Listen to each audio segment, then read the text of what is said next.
Well, hello everyone, and welcome to episode number 11 of the Freedom Matters Live show that we do every Thursday at 7 p.m. Can I just pause and say, isn't it beautiful weather today in Texas, in Houston? I mean, it feels like a wet blanket has been lifted off of my shoulders. It feels like we live in a normal, semi-dry climate. So I've been enjoying the weather today. I've been looking out the window, opening the window whenever I can while I'm doing work here in the home office. So I just wanted to start with that. And let me say, before we get started with the show today, I have Eric Braden on the show, and he's going to talk about an arrest that took place when he was not wearing a mask in public. So he's got a really great story. He's a really great freedom fighter. But first, I want to talk about an upcoming event that we have. So let me bring it on screen here. And if I jump to the side, you can sort of see me. But we have a rally coming up. We have the Freedom Defenders Rally, sponsored by our group, the Freedom Matters Action Group, on October 24th. It's going to be in front of the Sugar Land City Hall, which is where we've hosted the last two rallies. And we feel like that's a great spot because we're on public property. We're speaking out in front of our Sugar Land City Hall officials. And it's also a great place for foot traffic because that's in the Sugar Land Town Center area. And it's people just out shopping and walking by, and they hear great information about the vaccines and the masks and actual doctors speaking out against this past year's pandemic. So we're excited to be hosting that on October 24th. Put it on your calendar. Okay, so as I mentioned, we're going to talk with Eric Braden today. We have reserved the show specifically for his story because it's pretty in-depth. It's not even so much about the mask arrest for me as the what happened to him whenever he was taken into police custody.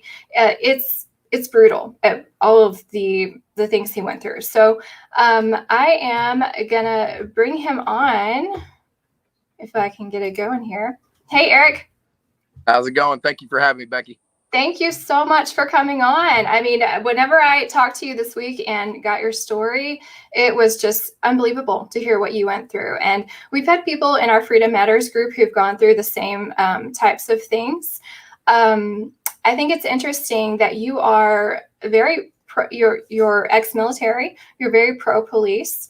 But this is a situation where the police, I believe, misused their power and mistreated you in a really terrible way. So I want to play a video that we have, just clips of your past involvement at freedom rallies. So you're someone you're very pro Second Amendment, and you have shown up to sort of be the counterbalance at these Antifa protests, right? To sort of be the voice of reason and also a little bit of a protection for people there who may be very intimidated by these people who are they're on the left, they're progressive, they're walking around with their little shields and their masks, and they're trying to intimidate. It's clear. So I want to applaud you for what you've done with that. So let me pull up that video right now and just show it to the people. So pleasure. we sit here today with the executive, legislative, and judicial branch of the government now run by people that are going to continue to pass laws to attack gun-owning citizens of America, which is unacceptable. We will not accept it. It will not go down that way. My message is this: all of the rhetoric is unneeded. If they're wanting police reform and they're wanting justice, it's the same thing that we want. Okay, we don't want anything different than that. There's police brutality out there. It's true. I'm a victim of it. I also had an officer save my life when I was younger. When I was young, at a younger age. So, there's good and there's bad. We got to back the good. I want justice just like they do. Okay, but all the threats and the rhetoric and the burning places down and threatening to come and take siege to cities, it's uncalled for. It's unneeded. There's a big boy table that we can all sit at and we can all communicate what needs to be done. I love how you ended that. There's a big boy table we can all sit at and talk about what needs to be done. I mean, isn't that so true? I feel like so many of these people who are in the Antifa movement, they're a little bit misled. Maybe they didn't have a strong father figure in their lives, someone who set them down and said, hey, freedom is good, this country is good. They're kind of angry. That's the vibe I get from them, and I'm glad that there are people like you willing to stand up to those guys. They were dangerous. Is what it was. It was a dangerous situation, and the first time that I actually went up to Louisville, Kentucky, to answer some rhetoric that they had talked about, kidnapping police officers' children's and attacking these officers and their family members at their home, and that was pretty much mine. There's not really anybody that's going to be saying that out loud and say they're going to be, showing up in force, and I'm not going to show up against that. That's it's unacceptable. I wasn't going to sit back and just allow that to happen. So that was just the first beginning of it all. But I was defending police officers and good police officers and the ones that are out there doing their work and honoring their oaths. And I put my life in danger that day, and I just, it's hard to know that I did that and then know the end result was for officers to actually do what they did to me. Right. Yeah, pretty shocking, I'm sure. So let's talk about the start of the pandemic, the so-called pandemic. Whenever you started seeing these mandates of you must wear a mask wherever you go, I know for me, before our Harris County system said, oh, all stores are required to enforce the mask mandate or they're going to be fined $1,000 per occurrence. Before that point, I had been only shopping at stores that allowed me to walk in without a mask. It was the free market at its best, right? The store got to choose their policy, and I chose whether or not I supported them with my dollars. However, when the government stepped in, which they always make things worse when they step in, they screwed everything up, and I lost my choice. And these small business owners lost their choice as well. So that was at the point when I got angry. I began to speak out. And it seems like maybe you were on the same path as well. What was your journey in that way? Well, the first thing I saw was oppression, was discrimination. I began to sense that if you didn't fall into line, then you were going to be persecuted. And in my life, I have stood up against persecution. I've stood up and I've been in more fights defending people that were being discriminated against than that I can even count. So that's what I began to sense, that it was it's either do this or else. And we've never had that in America, only back in, the 1940s and 50s when, around the Jim Crow era, so basically, I could sense exactly what was going to be occurring. There was going to be two classes. There was going to be one that fell in and the other one that was going to be mistreated. So the other one right now has been mistreated. And now we have all the details about the vaccines, how they don't only not work, but they also make people catch it faster and they spread it quicker now. So, it's kind of, we're seeing they're in the hospitals at higher rates than unvaccinated people. Yeah. It's discrimination. It's the character of how they did it.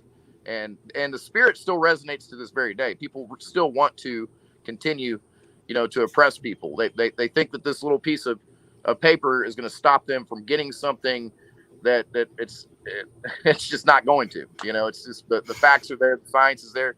If we're talking about trust in science, the mask does virtually nothing. It says right on the box, it says it will not stop coronavirus at all. So it's just it's a sign of low brain activity, I think, now. And you know what? I have a study pulled up that's talking about just that very thing. Let me find it. Here it is. Okay, so this was one of the early people who spoke out against masks. Neurosurgeon Dr. Russell Blaylock. Face masks pose serious risk to healthy individuals. This is a doctor who, he knew, okay, this isn't logical. The masks are not going to work. And he examined 17 studies that concluded none of these studies established a conclusive relationship between mask or respirator use and protection against influenza infection. It is also instructive to know that until recently, the CDC did not recommend wearing a mask or covering of any kind unless the person was known to be infected. Non-infected people need not wear a mask. When a person has TB, we have them wear a mask, not the entire community of non-infected. The recommendations by the CDC and WHO are not based on any studies of this virus. And he said, now that we've established that there is no scientific evidence necessitating the wearing of a face mask for prevention, are there any dangers? Several studies have indeed found significant problems with wearing such a mask. This can vary from headaches to increased airway resistance, carbon dioxide accumulation, hypoxia, all the way to serious life-threatening complications. And we see that. I mean, any studies that we have show that these things are really, really not going to work. And I had, oh yeah, go ahead. Neurosurgeon Dr. Russell wasn't the first one to say masks don't work. Actually, there's a paper that Dr. Fossey wrote about 15 years ago, and it specifically explains how he's done his research, and the science states that masks do not do anything good. Actually, they're harmful. So, I mean, it's right. we have an individual that's been, creating medical tyranny, and everything that his papers that he's written are hypocritical. Oh yeah, he's a liar. We see that at this point. And did you call him Falsey? I love that. Falsey, yeah. Pretty good. Yeah. So, and then I just have this one other video I want to share where there are two OSHA experts, and this is from the Highwire. Anyone who hasn't checked out the Highwire yet, please do. Del Bigtree is amazing. I want to give him all the credit for this video, but these are two OSHA experts that he interviewed, and what they're saying is amazing. You know what? Let me make sure that I'm sharing my audio first, because that's important for a video. Hold on one second. Share. This is all me in the background, so you're getting to see all the little mistakes here. Okay, share audio. There we go. Okay, here it goes.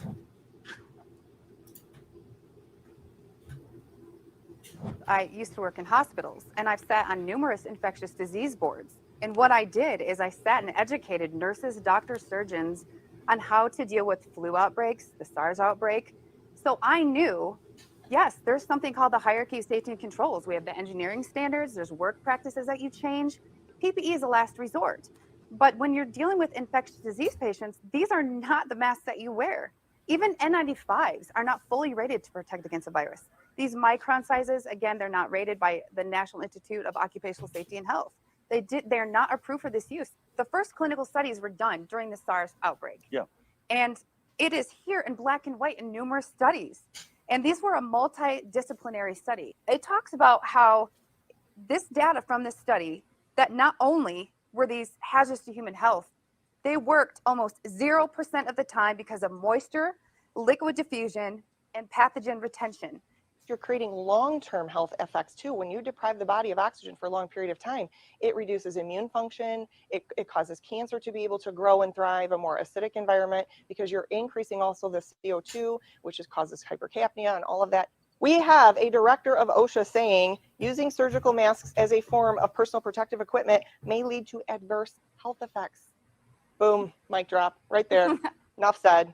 We know this. Wow. So what are we doing? Yeah. So, and I'm sure this was the same information you were armed with when you went into that shopping mall that day. Yeah. Well, I mean, I've known it was all, a bunch of hooey a long time ago. I began to pay attention to the way these folks were putting things together, and I saw a trend, and I saw what I saw most of all was how quickly society fell into the capability of dividing the people again. Yeah. We've gone through this so many times. We're all against oppression. We're all against discrimination. I mean, if you're not, then, you're probably a racist or somebody that's like a Hitler type of individual. Right. So, why would you want to force someone to do something? That's the whole big thing. The lockdowns, the mandates, you couldn't go to church, but you could go to the strip club. I mean, none of it made sense to me. I went to the beach and a police officer said nobody's allowed on the beach because of COVID. I mean, what are you gonna? I mean, is a fish gonna give you COVID from? Right. I mean, how's that work? Right. Yeah, you can go into a crowded grocery store, but you can't go to the beach. Where you're gonna get vitamin D and sunlight and fresh air. It didn't make sense at all. And probably the most egregious thing about the mask requirements is that there were people who literally had conditions that prevented them from wearing a mask. So if you've got COPD, asthma, any kind of breathing issue, I mean, it's someone who, even people who do not have those problems can tell, okay, I cannot breathe with this thing over my face, more than 5 minutes. And I'm just like, trying to catch my breath. I can't imagine what someone with asthma is dealing with. And not to mention, we have someone in our group who he's deaf and he reads lips. And he's brought that whole other aspect of the conversation to the table. And he's been fighting for people who need to be able to remove the mask and you remove your mask so that I can talk to you and communicate. He said it's like the world has gone quiet, with these masks everywhere for him. So all of those things, all of those people who have disabilities, I believe that you had said that you were making a stand in this mall to stand up for those people who cannot wear a mask, but yet they still need to shop for things. They still need to live in society and have access to these things, right? I was standing up against oppression. I knew what I was looking at. It doesn't take a rocket scientist to look at and see how this society has turned this and flipped it upside down into a way to basically affect other people negatively and in a way judge them because they've made a decision to live their life the way they want. Right. Anytime if you have such a fear in your life and in your mind that you want to wear a mask that's going to create an incredibly large amount of carbon monoxide that's going to harm you in the long run. They've done tests where they put sensors in to the mask when you're breathing, and if it goes off, that means that you have a lack of oxygen. It's been done. It's been shown over, exhibited many times. They're putting them on the children. Their little hearts and their little lungs are not even half the size of a grown individual's. It makes it that much harder for them to function mentally. The emotional scars that they have created on these children, the way they have isolated them and quarantined them and turned them into, basically good little zombies, they're supposed to do everything that the school's telling them to do, or else, Yeah. We've had pediatricians speak at our rallies and say, they're seeing the results. They're seeing children come in and they're scared to death to take off the mask. They think they will literally die if they take off that mask, And I mean, communication, these kids are not learning how to read faces, it's like they're growing up in a little box without social interaction. What's that going to do to them? They've scarred them so bad. We're probably going to start seeing some of these results of the way they've dealt with this the next couple of years with some of these children. We're going to start having some adverse behavioral issues, probably some suicidal tendencies for some of them. It's become more of a order than it is freedom to choose how you're going to live your life. And these children have been taught that the government, the schools, and all the authority people can make you do what they say, and if you don't, you're and obey authority. If your government says do this, if your government says jump, you say how high. I really do feel like this totalitarian takeover isn't for us. They know they're not going to change our minds, but these kids 20 years from now, what is going to be their perspective on the government's right to tell them what to do and how to live their lives? They're indoctrinating them from a distance, So let's talk a little bit about collectivism, because I love how you said, hey, I knew what I was standing up to. I was pushing back on authoritarians. So we started seeing early on, they were saying, well, the mask isn't for you. It's so that you can protect your neighbor. And as we just read, Dr. Blaylock, what he said is, hey, it's only there. What did he say? He said, you don't wear it. You wear it. If someone has TB, they wear it. We don't make everyone around them wear a mask, right? So he said also, there are not studies that show that it actually protects you from a virus. So if we don't even have studies for that, then we definitely don't have studies that show you have to wear it to stop it from being spread to another person. And I looked for information on that because I said, okay, I care about truth. I want to know, is that accurate? Like it can still get in, a virus can still go into the mask, but it can't come out of the mask. And I couldn't find real data on that. And I really do think that was an agenda. I think that they wanted to turn this into a collectivist conversation where the decisions that you make for your life can only be made if they don't affect your neighbor, if your neighbor is okay with it. And I agree with that, that you should not do things that hurt your neighbor. But if your neighbor just doesn't like it, or if they're not taking steps to protect themselves, then they can't impose their will on you. It's the same thing with the vaccine, right? If I'm, forced to get the vaccine, I'm forced to put something in my body that could potentially adversely affect me. And I'm not responsible for my neighbor's health at that point. I'm responsible for my health and the health of my family. And that's what is at the basis of what it is to be an American citizen, right? We believe in individual liberty, the right to choose what's best for your life, and not based on some socialist system where everyone is part of the collective and we all go down together. Yeah, well, we had an instance like that in history. It was the Holocaust, and there was many stories and a lot of research I did on that. And they all stated the same thing. They never saw it coming. It was so peculiar how they did it. It was so slow and then when they were there, it was so sudden how everything happened. And that's exactly what happened. They utilized a very Nazi-like approach to this. The society out there that's hateful, love it. They don't mind doing it. They'll virtue signal the mask all day long. They don't care that after 2 hours you have so much bacteria build up in it that it's actually dangerous and you can get respiratory infections and other sores and all kinds of staph on your face. That's been proved.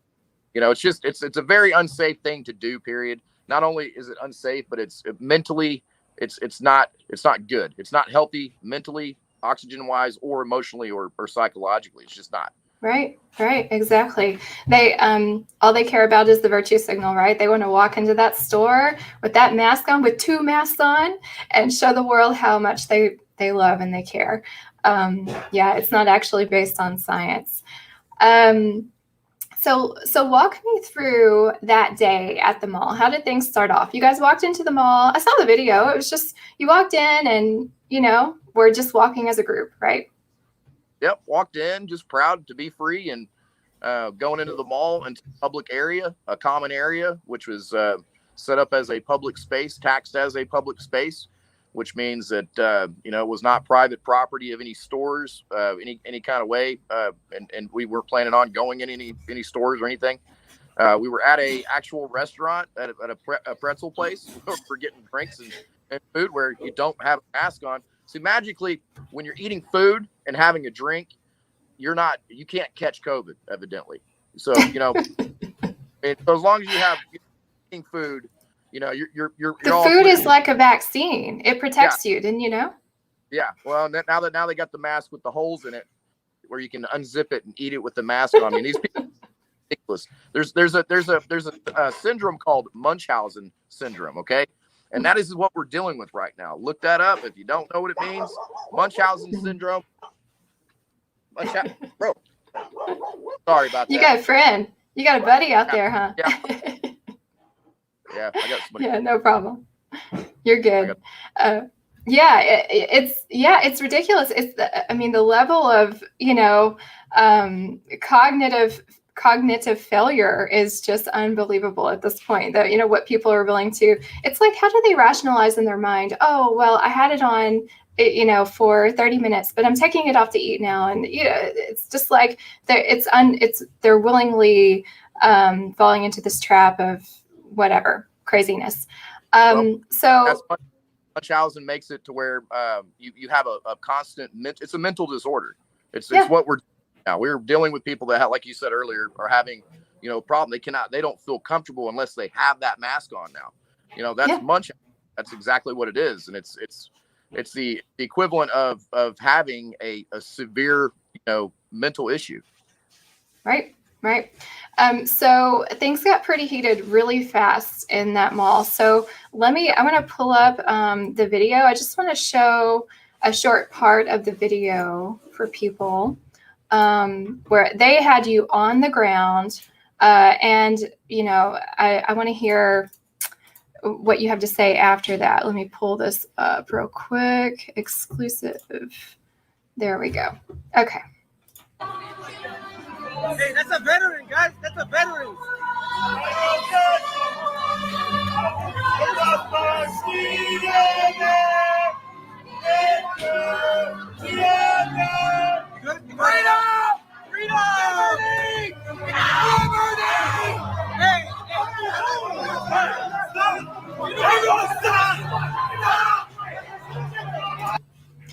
Yeah, so things get heated. And let me just say, if people were confused about why the Star Spangled Banner was playing, you guys had brought like a stereo into the mall and someone started playing that. And that was the original goal, right? You were just going to deliver some patriotic charm to the mall that day. And as soon as they took you down, someone said, we got to start playing this, I guess. And they start playing it as you're being arrested, you're being tackled on the floor. And I love how you start yelling liberty, freedom whenever they let you finally get up. I've got messages and phone calls from all around the world, Ireland, Scotland. Got many messages from them. Evidently, it inspired them greatly, and you know, I was honored by some of them saying that I was the modern day William Wallace of America, which was I mean, that's flattering, but you know, I wasn't disemboweled and chopped in quarters. So, but you know what? The year is young. It could happen. The way things are going. You and me both. Yeah, could go either way. Yeah. They basically had kneed me in my back, pushed down on my chest where I couldn't breathe. You know, before they put me on the ground, there was a police officer that put me in a chokehold and ripped my neck and wrenched it and actually broke 2 vertebrae of my neck and affected my throat too pretty bad. You know, hurt. I couldn't speak very good for quite a while there. Yeah. And you're not committing a crime. You're walking through the mall, breathing without a mask on, you know? Yep. And at this point, this is a very new thing, you know? I mean, we don't know, like I said, if masks protect you or not. You know, this was in December of last year, I should say, right? So we did know at that point that hydroxychloroquine was a great treatment, and along with zinc. For this virus, we knew about ivermectin, which by now that one's being run through the ringer, just like hydroxychloroquine did. We knew these things. So that was a Nobel Peace Prize. Ivermectin won the Nobel Peace Prize in 2015, and it wasn't for being a horse. It was for a medication for people. Yes. Yep. Yeah. And if you just take a step back and look at what they're doing to ivermectin right now, the lies that they're spinning. I mean, if you had any doubt before that they were set out with an agenda and that these people are liars and are going to hide the truth from you, and that they're clearly pushing a vaccine. They have to have no other treatments out there. They have to scare people to death and make them believe they're going to die if they get COVID in order to make them go out and get these shots. It's an agenda. And, you know, I mean, we could go down all kinds of rabbit holes about what this shot is doing to people, you know, whether it's the ingredients in the vaccine. There's some secret ingredient that they're not even revealing. I mean, if it's eugenics, they're clearly about to kill some people with this shot. They already have. So, but I don't want to go down that rabbit hole today. That's a deep one. What's that? That's a deep rabbit hole. It sure is. It sure is. That's for another show. But, you know, these people lie, that they have an agenda. And I forgot where I was going with that. But, you know, at that point in December, we knew, okay, you know, these masks are not protecting us. And it's not like you were committing a crime. You were there breathing and they tackled you. But I'm charged for 2 crimes, evidently. Really? Yeah. What are the 2? Physical assault and criminal trespassing. Really?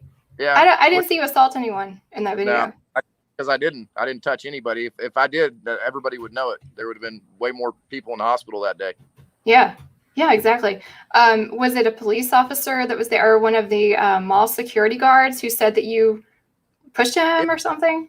The head of the mall security, which I did not know at the time, was unmarked, no visible way for me to even know who the guy was. Just started, you know, coming at me, walking towards me aggressively like he was going to fight me. That's when I put my hand out and explained to him, man, back up 6 feet. You know, that was a bit of a heckling and a joke, back up 6 feet. But, you know, I thought it suiting for the moment, for the time being. You know, you're wanting to think they were continuously wanting to, you know, oppress me with this mandate, but they were constantly violating it. Right. I mean, guards that didn't even have a mask. Okay. But I'm getting out, or they're trying to kick me out, or I didn't even know who it was coming at me at all, you know, coming to attack me, you know, while they're violating their, you know, everything, 6 feet, the mask, I mean, it was just all I could You know, explain. there was one security guard. I meant to clip it for the show and I didn't, but he had the mask on, but he kept pulling it out like this while he was talking, way away from his nose. You know, Right. just kept touching it, pulling it. It's like, hey, buddy, if it was doing anything before, it sure isn't now. Every time you do that, you're spreading particles. You know, and he's right there arresting you for no mask. Oh, no, it was all hypocritical.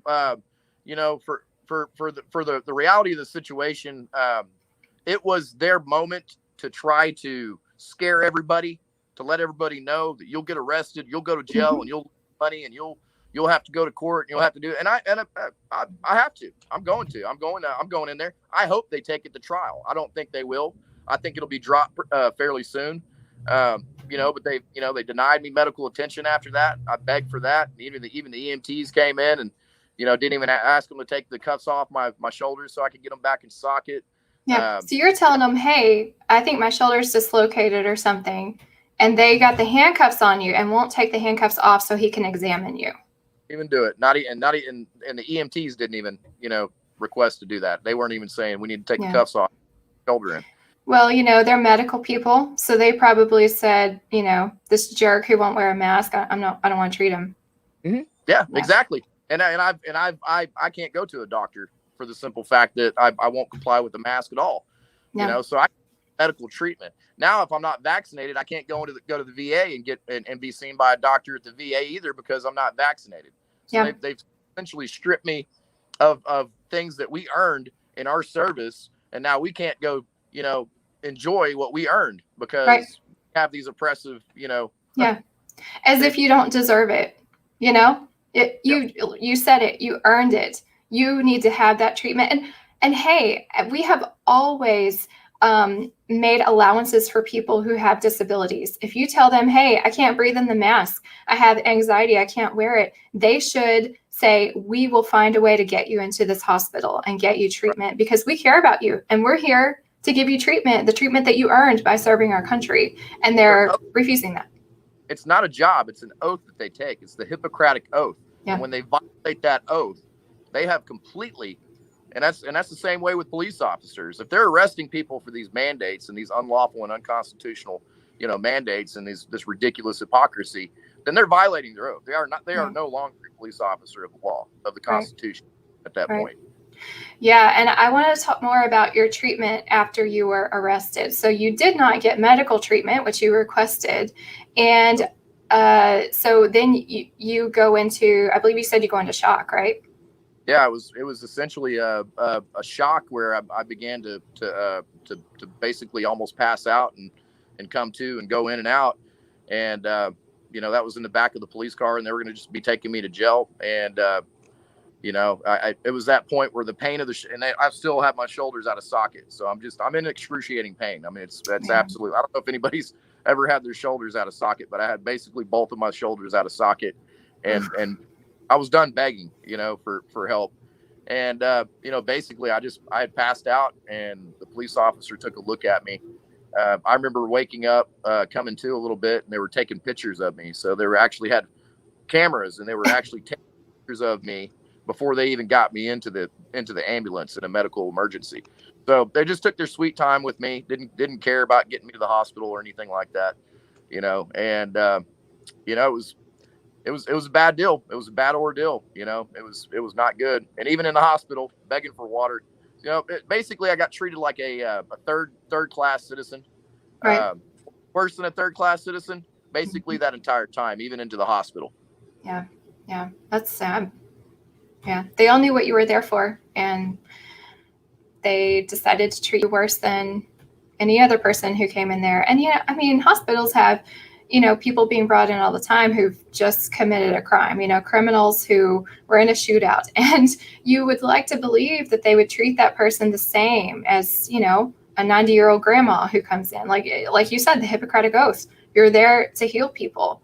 But sadly, the hospital is full of imperfect people, just like every other, you know, industry and society. So I'm sorry to hear that you got such bad treatment. But yeah, so they took care of you at the hospital, and then they take you to the jail. So what happens there? Took me to the hospital and on the drive back to the jail, the officer did his best to drive as erratically as possible. Basically, he was trying to hit every bump he could, and I mean, peeling out and driving like an insane individual. It was obvious that I was looking at pretty much the enemy of freedom and the enemy of the people at that point. Yeah. There was no question about it. Right. Do you know anything about the San Antonio Police Department? Do they have a lot of corruption going on there? Because we do have some local departments here around Houston. There's the Friendswood Police Department they've been attacking a small business owner. He's the owner of Friends Pub. They arrested him twice, basically for nothing. And it's clear. And he said the corruption has been known for years, but he said, I've always been pro-police. I've always supported them and, attended fundraisers for the police. And I believe that they were basically good, but he said, my mind's been changed now. So what's it like out there? Have you investigated that at all? Yeah, I have. There is extensive corruption in that police department. Absolutely. Okay. It is absolutely rampant. It goes all the way through that police department. That was not the first time that instance had happened. That was just the first big time that it was caught. And that wasn't the last time it happened out there either. So I'm not the only person that had to go through the situation at all. Yeah. I think this past year has opened my eyes. Before all this, I was so pro-police that I was unwilling to believe stories of corruption and abuse of power. And this has helped me to dial it back and say, hey, they're imperfect. There are going to be some bad people in the police department, and we need to call that out whenever we see it. Has your perspective on the police changed at all in the past couple of years? Like the video showed earlier when I was confronting the NFAC, I've been a victim of police brutality prior to this. I've actually still got the video of it. So I've actually still have the proof of my prior time of being, excessively use of force on me. I've always had the understanding that there is going to be good in everything and there's going to be bad in everything. And the unfortunate thing that I learned pretty much in my life is that sometimes you don't know if you're looking at a good police officer or a bad one. And that's a shame nowadays. That goes down to basically watching and having more video awareness, in this day and age, to be able to basically see what these folks are doing out there more often. Yeah. Nowadays something happens and it's online in 30 minutes, 45 minutes. But what they're not showing is the good cops out there doing good things and doing their job correctly and helping, right, society out. And that's sad that they get lumped in with those guys. But the good guys, they might need to start taking a look at the bad ones and start, cleaning out their house a little bit. Yeah. Stand up to the bad ones. So there's more to this story. So once they get you to the jail, tell us what happened there. Well, once I get to the jail, resituate here. Once I got to the jail, we're sitting in there and we're getting all checked out and everything. And they give you a sandwich when you're walking into the door. So basically I was walking up to get the sandwich and then go into the holding area where everybody sits. And I noticed that the guy had grabbed a sandwich from that was away from all the other ones. And I noticed it. So that kind of tipped me off that I needed to check the food when I went in there. Mm-hmm. So as soon as I sat down, I opened up the sandwich and I saw that it was tainted. It had fluid in it. It had some kind of fluid. Mm. It was, I don't know what it was. It could look kind of like, whatever it wasn't good. And I'm not going to say it on here. Not edible. It didn't look good. Yeah, it didn't look good. And I threw it on the seat next to me and I wasn't about to eat it. And the guy next to me decided, hey, man, I'm going to eat that if you're not going to eat that. Is that cool? And I told him, I said, don't do it, man. It's like, I looked in it, check it out. I said, if you want to, you can, but I would not recommend eating that sandwich, man. I'm telling you, perfectly fine, acting fine, speaking fine. And then I guess it was probably maybe 30, 45 minutes after he ate that sandwich, you could visibly see that he was lethargic.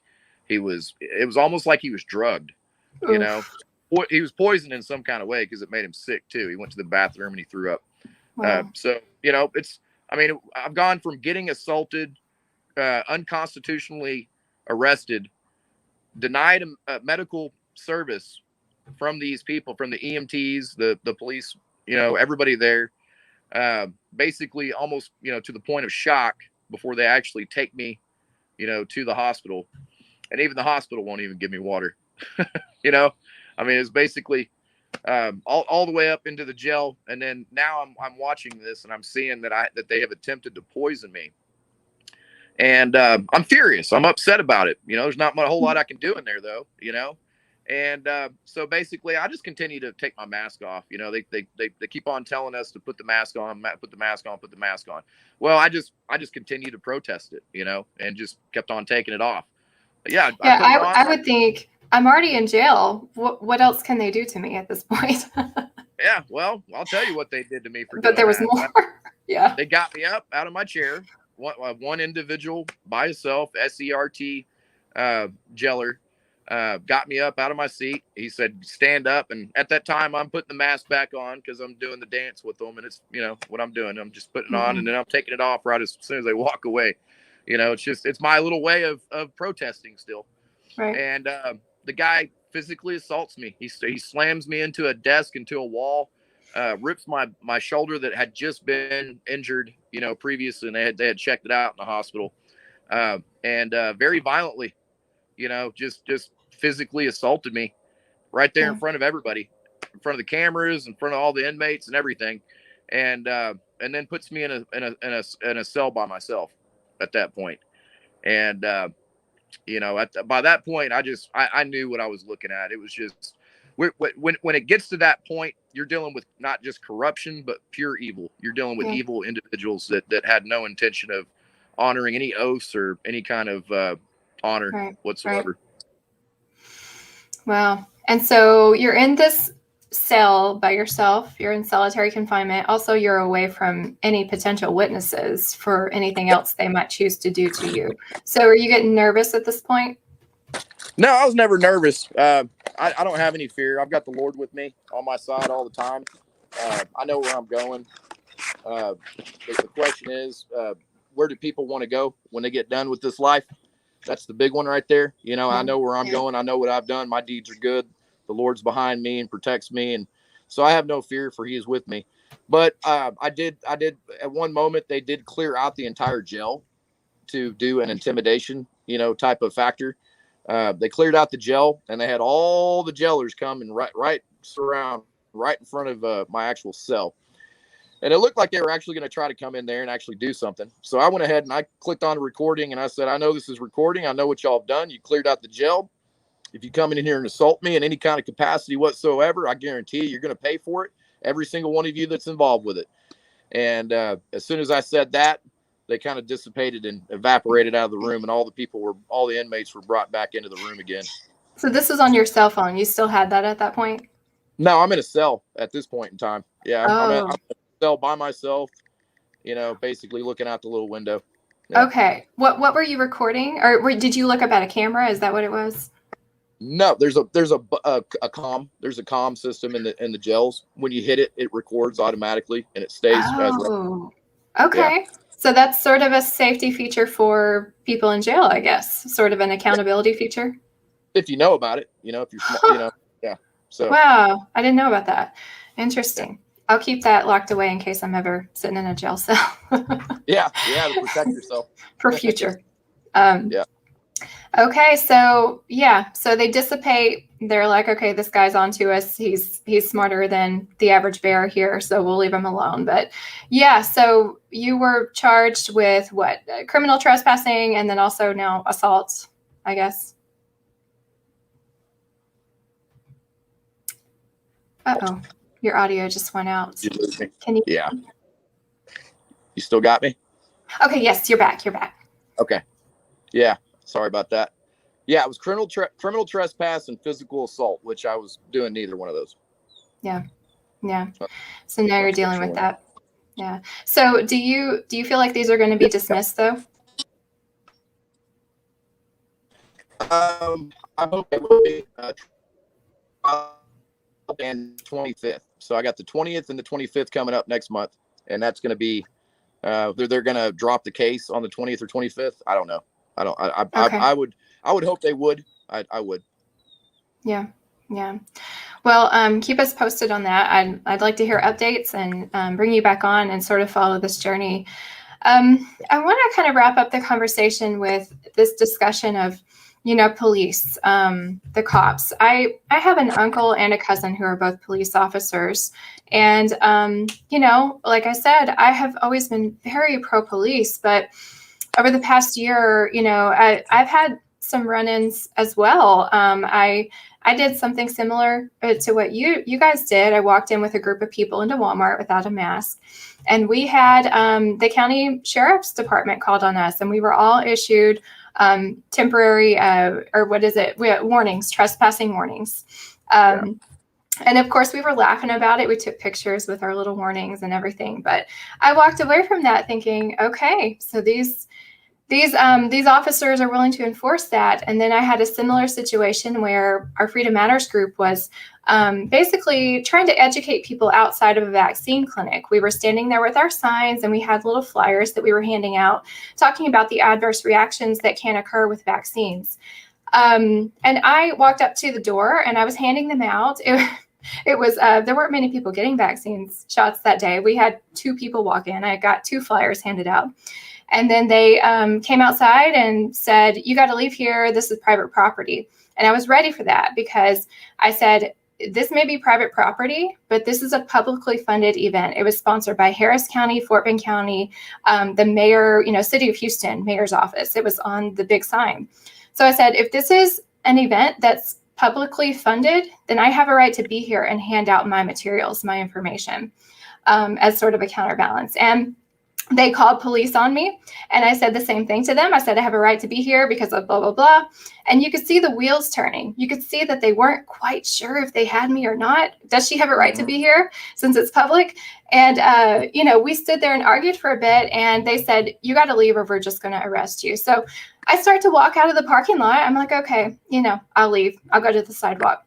I'm walking and I'm putting flyers on cars as I go, but I'm clearly walking out of the parking lot.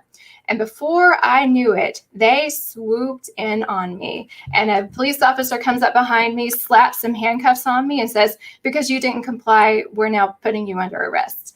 And it was the most surreal thing I have ever experienced. I mean, the funny thing was, go ahead. That's a disgusting display of abuse of authority. Yeah. Sorry, my cows are talking. I want to talk too. My cows out here. We got some cows on the show tonight. That's okay. It's disgusting what they did to you. It was unconstitutional, and it was unlawful, and they violated their oath by doing that. So that's what we're talking about. And what needs to happen is the police officers that do that kind of stuff, they need to have their certifications taken away. Yeah. They don't just need to be fired. They need their certificate. They don't ever need to have a badge on anywhere ever again. Right. Exactly. It was an extreme abuse of power. They had, a bias against me because this person was very pro-mask. And I'll say this, I have someone I know who works in that police department, the same one that put the cuffs on me. And he said, oh, I know that head officer. I don't know if he was like the sergeant. I think it was the sergeant over the group of officers that day. He said, that guy, let me step back. This was a church that was sponsoring the event, and it's an all-black church, and we're a bunch of white people protesting outside the church, so the optics already don't look great.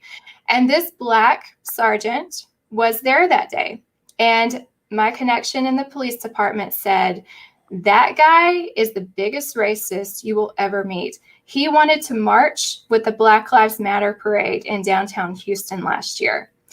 So this, Black Lives Matter is against police officers. And he went to his head department and said, I want to march with them. And they said, you can't. This is Black Lives Matter. You're a police officer. You cannot do that in your official uniform. So anyway, I think he didn't like me. He didn't like that I was there that day and who I was protesting. So, again, that's a problem with a lot of police officers nowadays. They think that you have to behave a certain way around them or some kind of, I don't know what we have freedom of speech as one of our rights. Right. You know, a lot of the times if you just don't dance for them, they'll just arrest you for anything. They don't care. Even if you didn't break the law, they're still going to take you to jail, you Yeah. know, to teach you a lesson. And that's Yep. not what our justice system was set up to be. So Yeah. when they're doing that, they're violating their oath. They're violating the law. They're violating the Constitution. They're trampling on everything that men and women have fought and died for so long, you know. Right. And you know, I you know, would I go put myself out there again for them like I did in Louisville, Kentucky? Yeah, I would for the good ones, because I know the good ones are still out there and I back them up 100%. You know, I know that the good ones, you know, they're in a hard place, but I know they're out there, and I know that some of them clean up some of their stuff, some of their people. And I have faith that, you know, our men and women in blue are genuinely, for the majority part, just trying to protect us. Yeah. And I Their do hearts believe are in that. the right place. Yeah. I think so too. I do believe that. My concern is in the future, when things get bad, you know, and people like you and I are potentially on government watch lists, and we are enemies of the state because we choose not to get the vaccine. We choose not to comply with the authoritarian rules that are going to be handed down. You know, I'm talking 5-10 years from now, wherever this leads to, because if we keep continuing down this path, we're not going to live in a country that we recognize anymore. And Right. I hope police officers will stand up for good, because they're the ones who are going to be enforcing these things. And as of up to this point, I haven't seen many of them that are willing to push back on it and say, that's not constitutional. I'm not arresting that person just because they choose not to wear a mask. Do you have a positive outlook on the police officers' approach in the future? I have an outlook of the same thing that I said in Lafayette, Louisiana, when I went down there to speak with the NFAC. And I really did want to speak with the NFAC there. I wasn't just going there to intimidate her. I just, you know, I was basically protecting myself and standing up against some folks that had spoke some rhetoric that's just, it wasn't going to make it. You know, I've made a decision that if I can make a difference and try to, in some kind of capacity in the future, help this police system change a little bit for the better for us and have a little bit more accountability, you know, for some of these police officers' actions, even some of these arrests that are not legal arrests. I mean, they have basically what's called immunity. You know, they have what's called basically it's immunity from prosecution, you know, because they are police officers. What that essentially does is it allows them to pretty much attack anybody they want to in any kind of way, mess up, screw up, even if they're wrong, and they're free to go. They're good to go.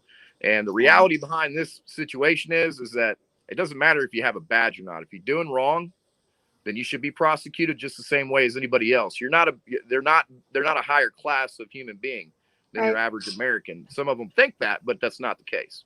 Yeah. So police reform is definitely a must. And I think, you know, criminal justice reform, all that kind of stuff. We need reform in every kind of way.